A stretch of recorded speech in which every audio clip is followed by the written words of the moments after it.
Halo, ketemu lagi sama Pingpong Plus. Sekarang saya punya satu karet baru dari Yinhe. Udah lama nggak bahas Yinhe ya. Ini ada Yinhe Big Dipper Pro. Saya pernah coba tuh Big Dipper biasa. Yang ini Big Dipper Pro Yinhe Big Dipper Pro forehand. Ada tulisannya forehand di sini. Lalu 40 degree-nya ETF. Nah, lihat di spons ini ada tulisannya hardness-nya 40. Big Dipper Pro, the tactician's forehand rubber with built-in tensor effect. Nah, ada built-in tensornya di sini dari Yinhe, namanya Max Tense. Nah, Max Tense jadi tensornya Yinhe, bener kan? Big Dipper Pro takes the Chinese rubber to new heights by fully exploiting the gut crossbow spons potensial. Gut crossbow tuh saya waktu itu pernah lihat di mana ya? Di Saturn Pro kalau nggak salah. Gut crossbow potential spons that is formulated with the new non-celluloid ball in mind for aggressive forehand play whilst maintaining a high degree of stability, thereby enabling seamless transition between. Jadi gitulah pokoknya. Ini katanya ada built-in tensor effect-nya. Jadi max tense-nya itu ya tensornya punya bahasa tensornya dari Yinhe Max Tense.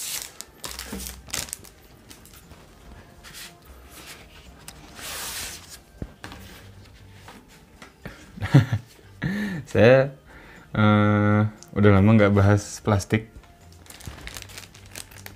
Dulu kan kalau bahas karet Yinhe, saya selalu ngitung plastik ini 1, 2, 3, dan 4. Ini ada di sininya. Nggak penting sih, tapi buat saya lumayan penting. Soalnya plastiknya masih saya pakai. Kecuali yang ini pasti kalau dibuka mengkerut. Plastik yang ini buat top seat.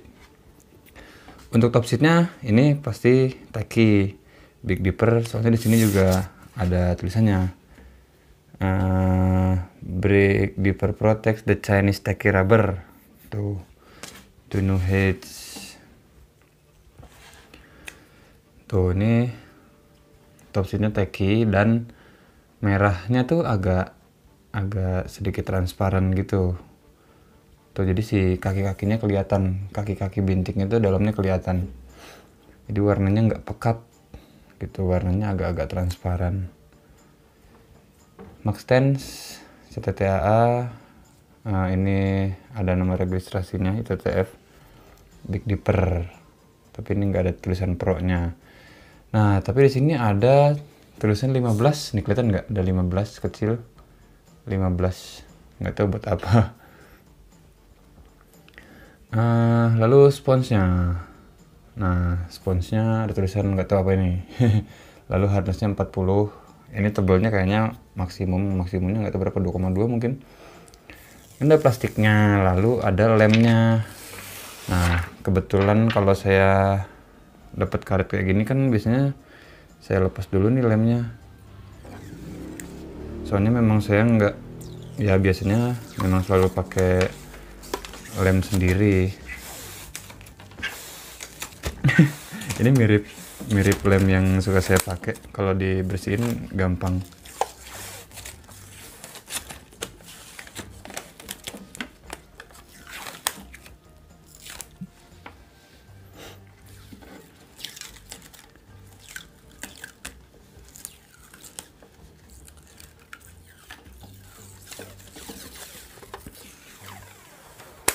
Nah, beres.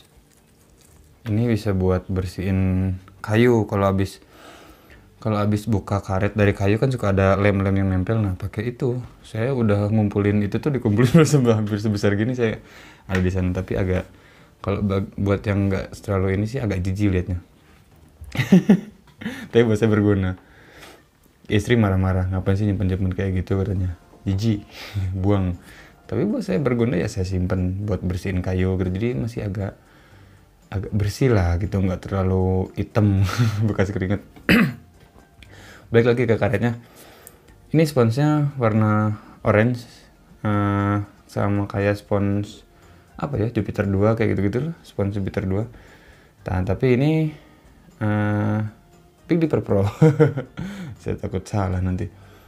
Nah, ini masuknya sponsnya poreless spons kalau saya lihat sih. Si porinya tuh nggak kelihatan. Nih, porinya tuh nggak kelihatan. Makanya tadi lepas lemnya tuh gampang, soalnya biasanya di poreless spons atau spons yang porinya kecil-kecil banget itu lebih gampang daripada yang port spons gitu. Sponsnya yang porinya besar-besar, karet Eropa, biasanya lebih susah buat lepas lemnya. Memang benar kayak gitu. Jadi ini menurut saya sih masuk ke poreless spons. Lalu hardness-nya tadi 40 dan memang kerasa cukup hard sih.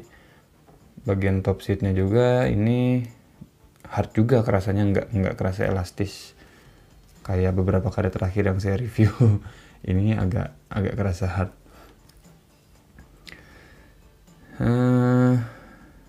Sekarang agak banyak ya karet-karet yang pakai belakangnya Pro. Ada ini Big Dipper Pro, lalu kemarin ada King yang bintik tuh, King Pro, lalu apa Pro. Jadi langsung aja kita coba Big Dipper Pro ini ke meja, seperti apa performanya. Kesimpulannya seperti biasa ada di akhir video, jadi tonton terus videonya sampai habis, jangan kemana-mana.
Nah itu udah jadi, saya udah coba karetnya. Ini sebentar saya buka dulu.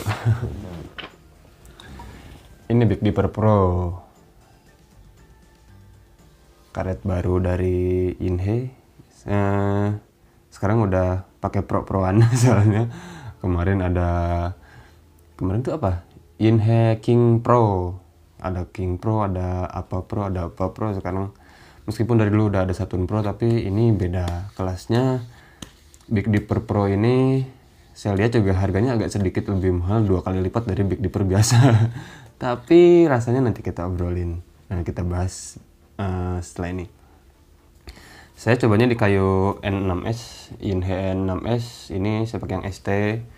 Lalu sebelahnya pakai Inhe Neptune 0,7. Nah, Big Dipper Pro, meskipun saya coba di Inhe N6S kayu all wood, tapi saya mau bahas N6S nya sedikit. Saya pernah lama pakai N6S kemarin setelah review N6S waktu itu, yang ini nih reviewnya. Habis itu beberapa bulan ke depan setelah itu saya pakai N6S, tapi rasanya nggak terlalu kencang meskipun waktu itu pakai Big Dipper tapi yang biasa. Ya lebih ke kontrolnya lebih besar lah. Tapi yang ini nggak tahu, saya kerasanya lebih kenceng dari yang waktu itu saya pakai. Nggak tahu, memang karetnya beda mungkin. Ini yang Big Dipper Pro, kemarin pakai Big Dipper biasa waktu lama itu. Ini sekarang saya pakai Big Dipper Pro, meskipun warnanya merah, tapi ini tekinya nggak kalah sama yang hitam. Waktu saya pakai pun memang kerasa banget. Biasanya yang merah tuh atau warna selain hitam, tekinya agak sedikit beda, nggak terlalu, ya agak sedikit berkurang kelengkatannya. Tapi yang ini oke tuh, nempel semua. Biasanya kalau warna selain hitam agak sedikit nggak terlalu lengket lah. Tapi yang ini oke. Untuk feelnya sendiri, saya bilang tadi ini agak kenceng. Big Dipper Pro ini agak kenceng daripada Big Dipper biasa. Agak, meskipun nggak terlalu kerasa kenyal, tapi ini rasanya powernya besar. Waktu masih pukul-pukulan flat gitu, masih seterukan, ini kok kayak bukan karet Cina. Powernya tuh ya besar aja, kayak karet-karet Jepang, karet Eropa gitu. Nah tapi karet ini baru kerasa Cinanya pas dipakai ngegesek. Emang pas dipakai ngegesek, karakter Cinanya baru keluar, yang ada suara tek tek gitu. Suara Cina, karakter Cina itu baru keluar. Jadi sebetulnya karet ini kalau dipukul flat hit, bolanya lebih lurus, lebih kencang. Tapi pas kita pakai gesek, otomatis karena putarannya besar banyak, curve-nya udah pasti banyak, bagus, curve-nya besar juga. Jadi parabolnya dapat, curve-nya dapat, speed-nya tergantung yang pakai. Balik lagi, speed-nya tergantung yang pakai, tergantung gerakan, tergantung situasi, kondisi. pas dipakai gesek baru kerasa Cinanya, suaranya, bunyinya, tek-tek gitunya ada. Lalu memang jalannya nggak terlalu kenceng, maksudnya kalau kita pakai gesek jalannya pasti nggak terlalu kenceng, tapi si lajunya tuh didapetin dari gesekannya itu. Jadi kalau geseknya semakin kencang sebetulnya bolanya semakin pelan, tapi pas kena meja lawan teng gitu, pas kena meja lawan bolanya lari, kena meja lawan teng gitu loncat. Itu sih kalau pakai karet ini kencengnya memang kalau nggak terlalu ngegesek baru kenceng, kalau agak lebih digesek ya pasti putarannya yang lebih kenceng. Powernya agak sedikit berkurang, cuma memang ya tergantung user dan tergantung gerakannya, tergantung situasinya dibutuhinnya kayak gimana. Yang pasti karet ini lebih kenceng dari Big Dipper biasa, harganya juga 2 kali lipatnya. Ya udah bisa ditebak lah, pasti kualitasnya naik, harganya naik, kualitasnya naik. Ya tadi untuk gesek-gesek depan meja kayak gitu, di belakang meja pun soalnya ini gara-gara powernya besar nggak ada masalah ya, powernya udah cukup besar di belakang meja, jadi masih aman-aman aja. Kemarin juga waktu saya coba depan meja belakang meja ya malah powernya bisa stabil segitu, nggak di belakang meja jadi pelan gitu, nggak juga. Lalu untuk gesek-gesekan, saya coba tarik bola isi ini ya, putarannya atau biasanya orang suka tanya tuh kalau narik bola isi ringan nggak, gampang nggak? Ya masalah gampang apa enggak sih tergantung usernya udah menguasai belum tekniknya misalnya kayak gitu. Kalau menurut saya sih ya ringan-ringan aja, soalnya karetnya juga nempelnya bagus, jadi mungkin memang nggak perlu effort yang berlebih untuk menarik bola yang isi, meskipun isinya berat banget gitu misalnya. Tapi pakai karet ini nggak terlalu berat nariknya, jadi agak ringan, soalnya karetnya masih nempel, curve-nya bagus, putarannya udah pasti banyak. Lalu saya coba untuk cop-copan, gesek-gesek di atas meja, cop-copan atau servis, ya udah pasti putarannya banyak, soalnya ya karetnya lengketnya lumayan, lengketnya bagus, lumayan bagus ke bolanya. Jadi overall pokoknya intinya karet Big Dipper Pro ini lengketnya ya mungkin masih sama, atau mungkin saya bisa bilang yang merah, yang Pro ini lengketnya hampir sama yang hitamnya. Kalau yang Big Dipper biasa mungkin agak sedikit turun. Saya soalnya pernah pakai Big Dipper biasa yang merah, agak sedikit beda sama Big Dipper yang hitamnya. Nah kalau yang ini saya nggak kerasa bedanya, dan yang udah pasti lagi powernya lebih besar daripada Big Dipper yang lama. Ya harganya pun 2 kali lipatnya. Jadi kalau ada yang suka sama karetnya, langsung aja cari di toko online, udah ada. Atau mau kontak Pingpong Plus juga boleh tulis di komen, atau mau japri, link Facebook, Instagram ada di deskripsi. Jadi segitu aja pembahasan saya tentang Big Dipper Pro, karet ya lumayan baru dari ini. Terima kasih buat yang udah nonton. Jangan lupa like, comment, share, dan subscribe. Kita ketemu lagi di video selanjutnya.